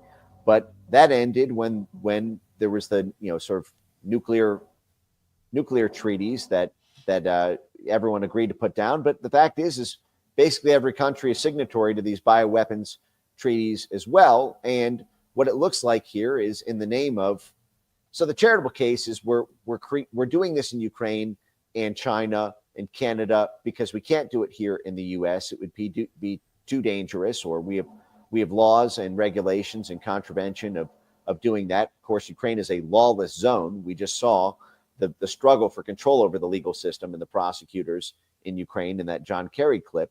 So the charitable case is we're doing it so that we can make vaccines there. Of course, you see Pfizer and the biosecurity world all over the Ukraine map. But there's a potentially darker story here, which is that if you ever needed to destabilize Russia, and you're right on its border with Ukraine, you could see a pandemic popping off in in the western part of Russia, and it would be very easy to do. You simply carry pathogens over the border, and you could do the same thing potentially there that the military intended to do in Cuba in the late 1950s, the same thing that was done in North Korea. And there's a strange habit of these outbreaks breaking out in conflict zones. The Pentagon talked about this in the 1990s when everyone can read Thomas Barnett's Pentagon's New Map. It's a book and a video series presentation you can still find on YouTube, where he justified the post 9/11 military expansion of the American empire by saying we need to fold the core, the rim, into the core. The rim are all the countries that NATO has not yet conquered, because from the rim, three things are coming out of it. And he said drugs, terrorism, and pandemics.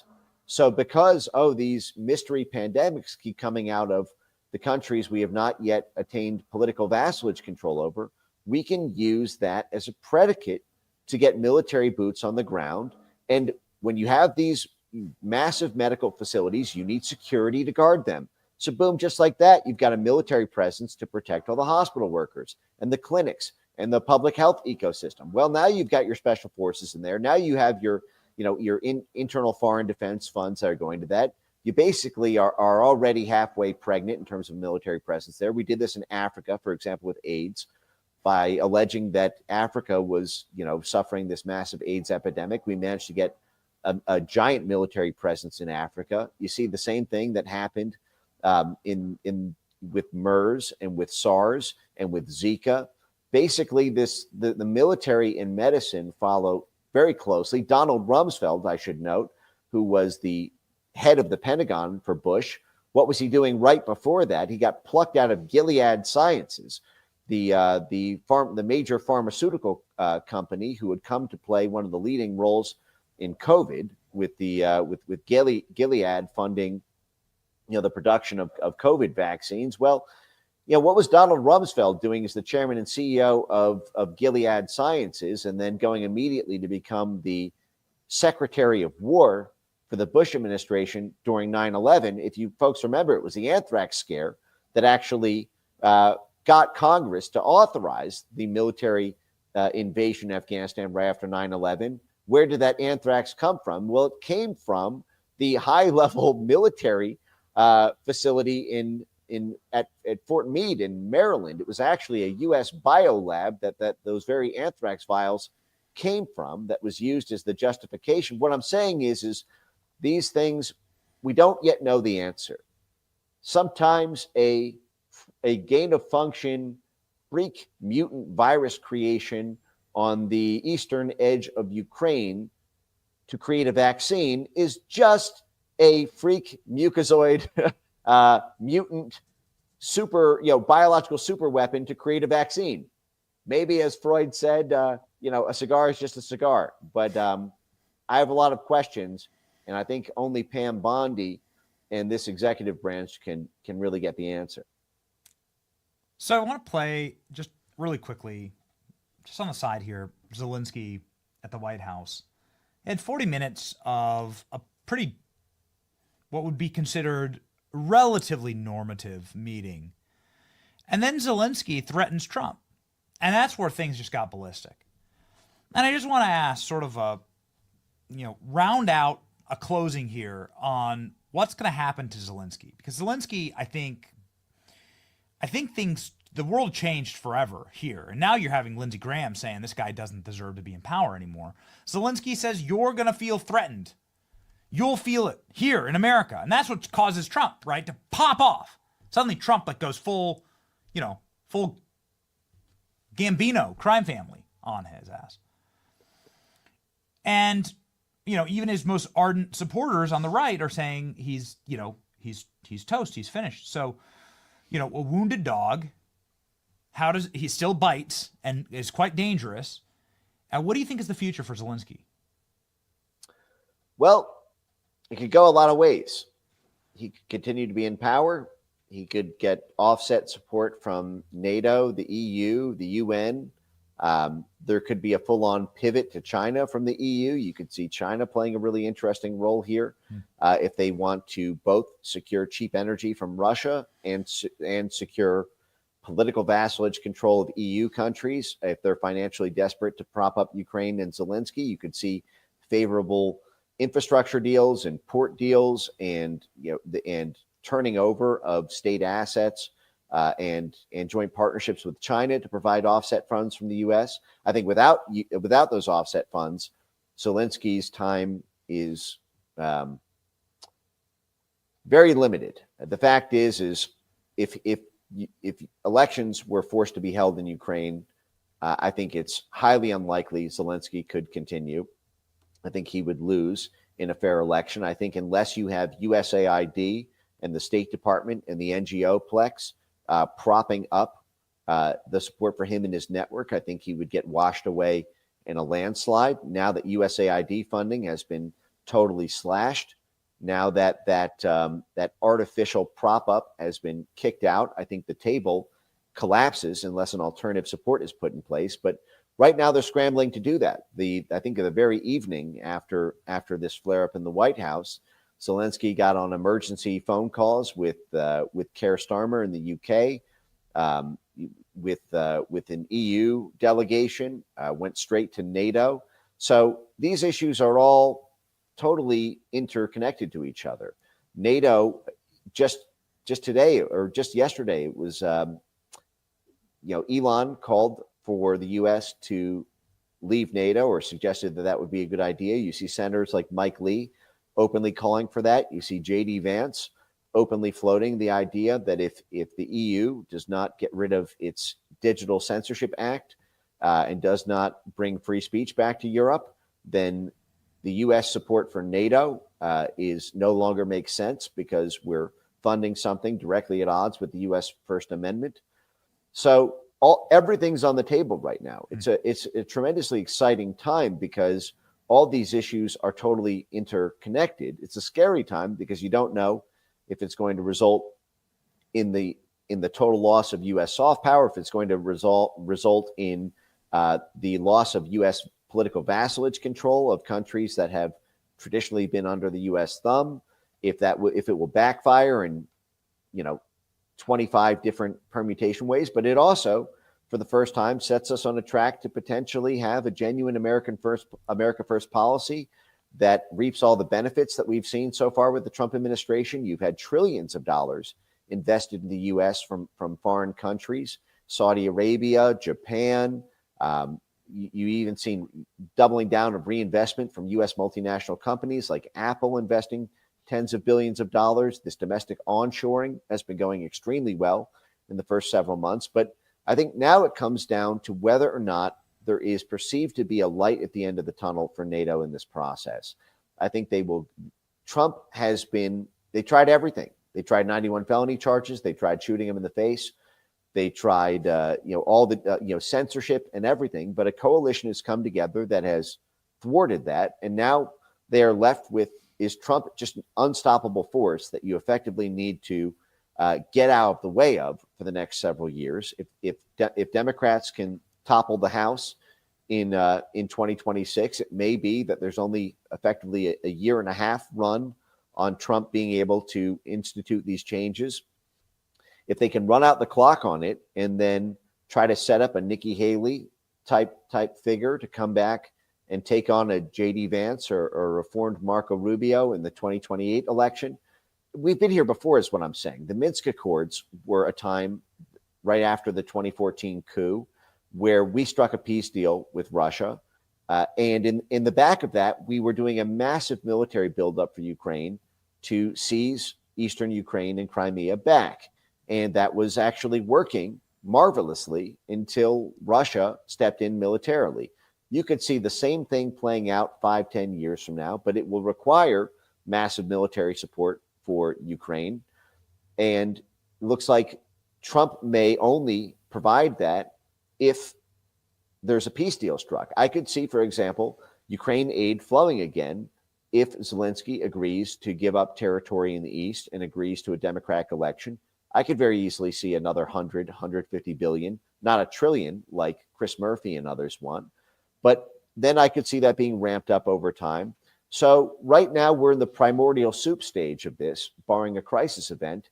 But right now the Trump administration seems to have the leverage. We just saw the UK ambassador do messaging very different than Keir Starmer, saying that Zelensky should agree to a peace deal.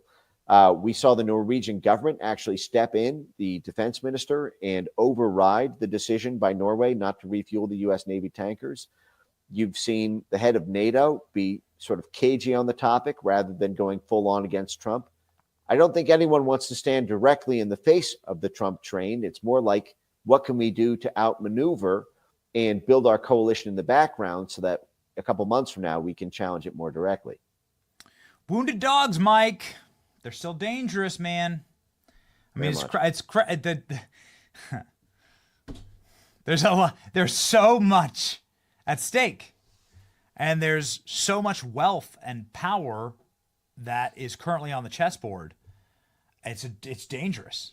It's exciting, but it's very unstable, and it's scary. It's scary because we're now hearing investigative reports that potentially Matthew Thomas Crooks, the first Trump assassin, who was able to hit Trump with a bullet, as you just mentioned, that he might not have been working alone, that he might have been part of a team, that he had offshore accounts that he was working with, various profiles on German and Belgian and New Zealand platforms. What the hell is that?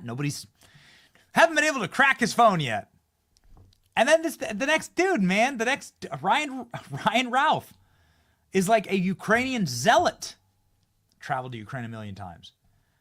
And it just is a scary time. It just seems like there's so much that is being reset. And we want Trump to stay protected and to see this through. Because I think you really could be on the precipice of a much more peaceful and much more sane world. But again, I guess we'll see. How do you think it's going to shake out? What's your guess? You're smarter than me. What's your best guess? Well, this is one of the beautiful things about the development of a genuine thought leadership on these issues in the Trump movement, which really didn't exist in Trump 1.0, when everyone was really only concerned about what was happening on our shores. There was the big fight for the border wall and the FBI corruption around Russiagate, and all those things are still very important. But I think this process of being targeted by our own intelligence communities, the corruption that we've seen in Ukraine, the disaster of the foreign policy establishment during the Biden term, and the self-awareness of the interconnectedness about Soros prosecutors and USAID funding and these, the control over prosecutors by, the Tony Blinken, John Kerry, Hillary Clinton, Joe Biden set, and Kamala Harris herself being, a prosecutor propped up from the state of California to the Senate Intelligence Committee and then on to the DNC candidate, has actually made the MAGA movement much more aware of the international side of the equation and its thumb on the press of domestic politics.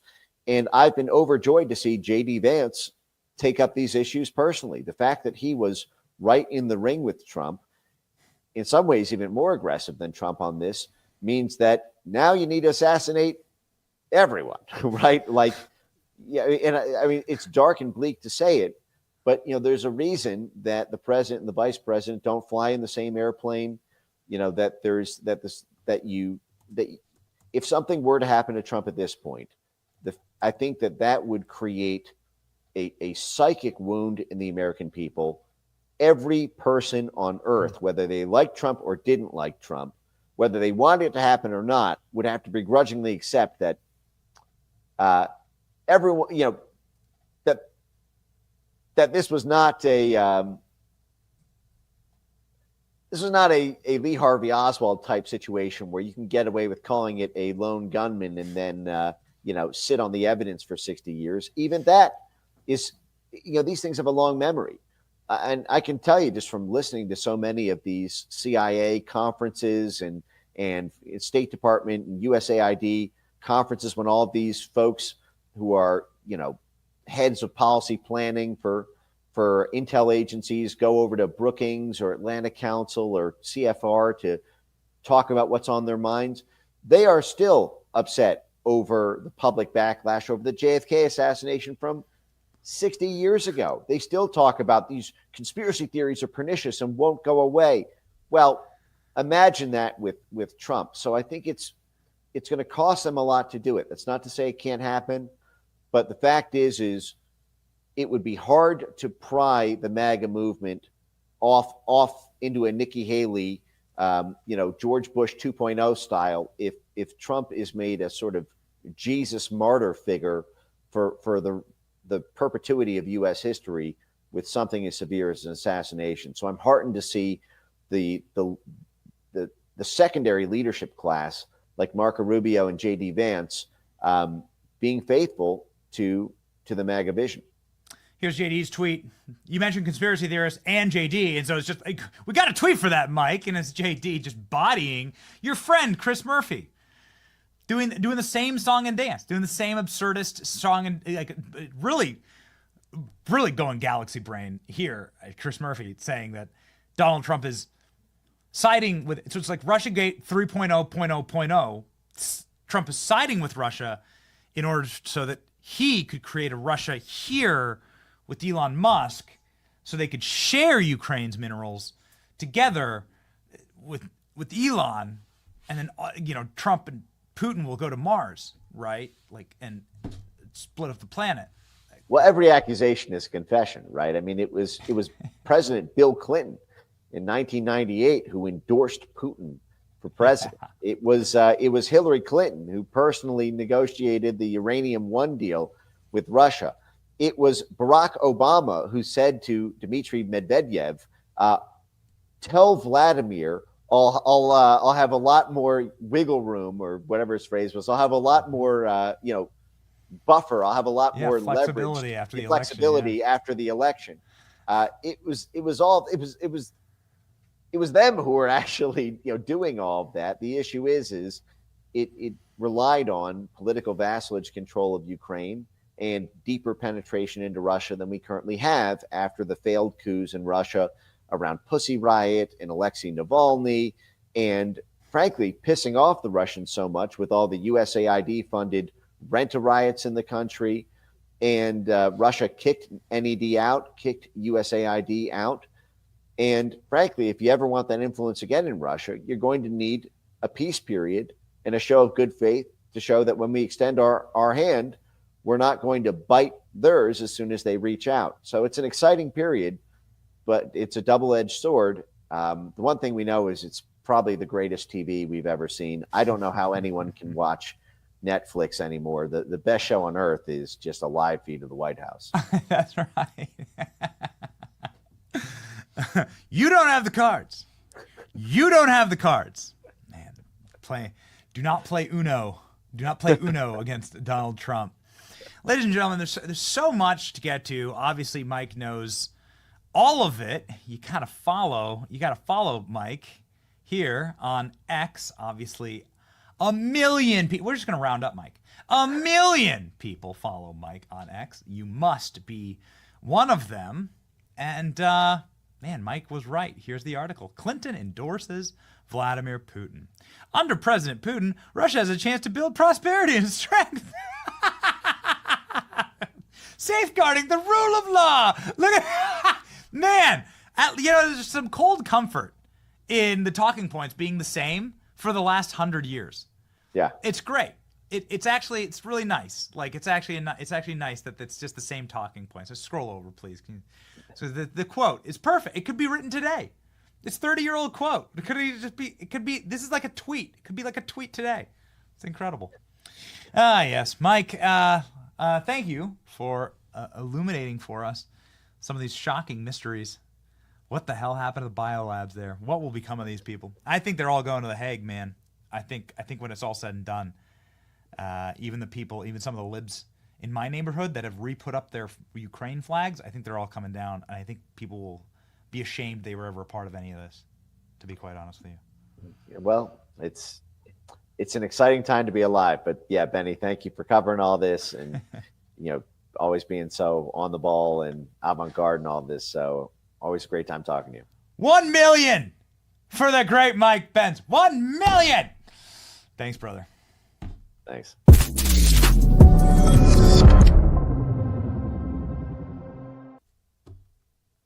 I always love talking to Mike. An insane conversation. We have to go. We have to head up to D.C. We have Trump-mageddon tonight inside of the United States Capitol. Please be joining us at 7 p.m. We will be streaming live from inside of Speaker Johnson's office. Our verse of the day today from Titus 1. They must be silenced because they are turning whole families away from the truth by their false teaching, and they only do it for money. Speak the truth, ladies and gentlemen. It is empowering. It is a wonderful thing to do. It is something that we do every single day, and it is what uplifts us. Make sure you are always constantly speaking and searching for the truth, and I hope that you will join us again tonight, 7 p.m., inside of Speaker Johnson's office for the State of the Union. We'll see you there. It's your boy, Benny. See ya.